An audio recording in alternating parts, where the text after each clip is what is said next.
One who feels that we honor God in our successes, not in our failures.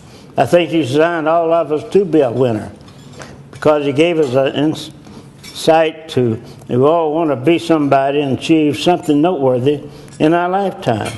So that's God's gift to us, that He wants it, and the only thing He requests to do is believe in the Lord Jesus Christ, and He'll be successful. I just picked up a little quote yesterday in reading, and I might just read it to you, but I thought it was pretty good. First time I'd seen it. How to be successful in less than 10 minutes a day. That's pretty good, isn't it? Or less. I will not change my mind to do wrong, even if my friends won't like me. I will do what is right with all my might. I teach 13-year-old boys in Sunday school, and I've done this now for 51 years, and I feel it's a very important age because the last opportunity you have to establish some values in life, to get them over critical years, are 15, 16, and 17. Those are critical. But I have some that have spent some time in jail with, and others that have gone on to be a highly successful individual.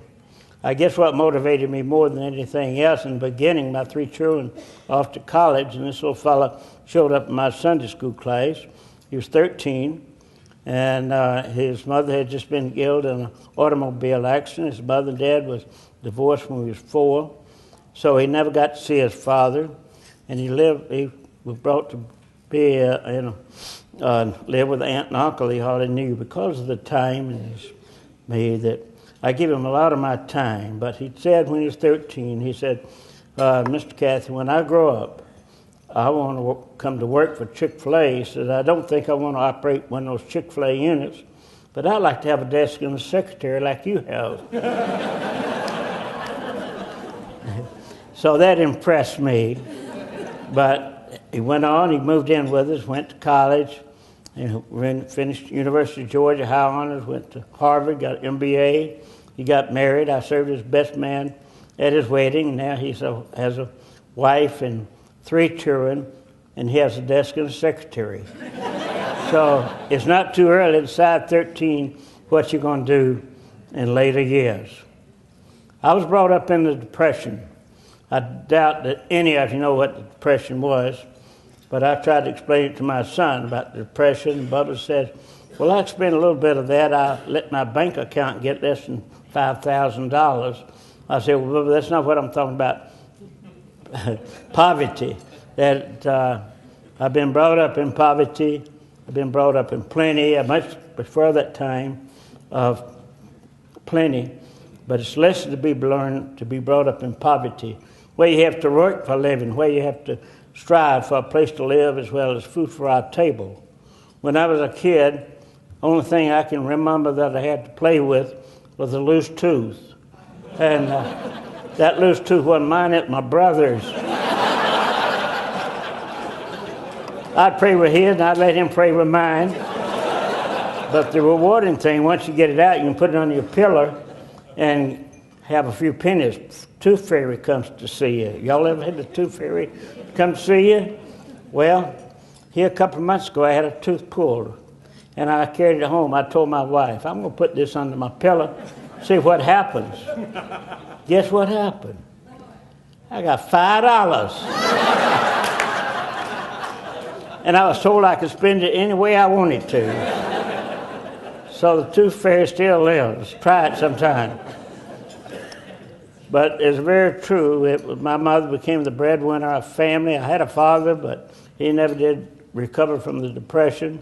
And my mother became the breadwinner, and she she rented a house here in Atlanta, West End area of Atlanta, took in boarders.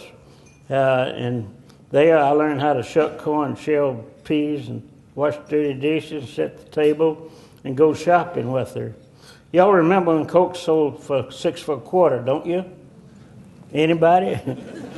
Well, I remember it very well, but I thought in my mind, if I ever could accumulate 6-inch bottles in a quart. I could buy those, then peddle around to my neighbors for a nickel apiece and recognize a 5-cent profit. So that I did. When I sold out, I ran back to 6 more, and finally accumulated the resources that permitted me to flag down the Coke truck, buy a full case of Coca-Colas, 24 Cokes for 80 cents. And if we got any CPAs in here and you take a calculator out, if you put 24 in there, multiply by 5, and then deduct 80 cents for your food costs, you'd make yourself 40 cents. To me, that was big business. And I made 40 cents if I didn't break any bottles and didn't have to buy any ice. You all remember the ice man coming down the street in a horse-driven wagon with big hunks of ice? He'd chip off 25 pounds or 50 pounds. And for a while, I sneaked out of my mom icebox ice. I thought it would be cheaper that way, but I found that it wasn't. I shouldn't throw her short on using her ice. And so even I had to buy it, it wasn't but 8 cents for 25 pounds. But that was the beginning. I later on enlarged that menu to be a grape drink, new grape, orange drink, orange crush. I was down at Cancun, Mexico several years ago now, and I saw a big sign, orange crush sold here.